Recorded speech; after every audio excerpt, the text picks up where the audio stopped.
तो sir BP exact होना कितना चाहिए?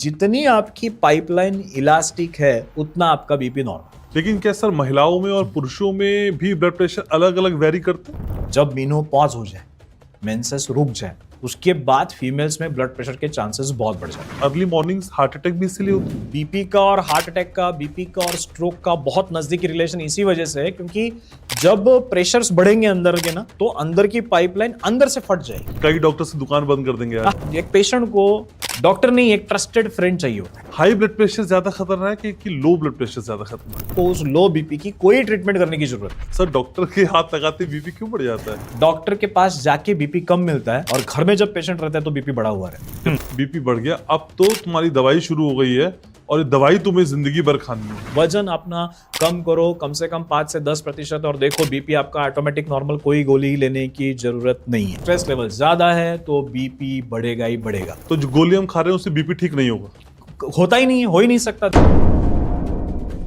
हम सिर्फ बीपी को मैनेज कर रहे हैं, दबा रहे हैं। बीपी को रिवर्स करना तो बहुत आसान है। आप जब पेशेंट को कहते हैं कि ये मत खाओ, ये मत खाओ, ये मत, वो पूछता है खाऊं क्या? 1 महीने का डाइट किट फॉलो करने से भी आपको आउटस्टैंडिंग रिजल्ट आपके ब्लड प्रेशर में मिलेगा। कि बीपी की गोली आपका प्रॉब्लम सॉल्व नहीं करेगी। तो खाना खाते वक्त कोई टीवी नहीं, कोई मोबाइल नहीं, कोई लैपटॉप नहीं। क्या करें ये तो बताया सर, क्या छोड़ दें जिससे बीपी सही हो जाए? डाइट, एक्सरसाइज और स्ट्रेस, इन तीनों में से किसी एक को छोड़ना है। मैं कहूंगा पहले स्ट्रेस को छोड़ो।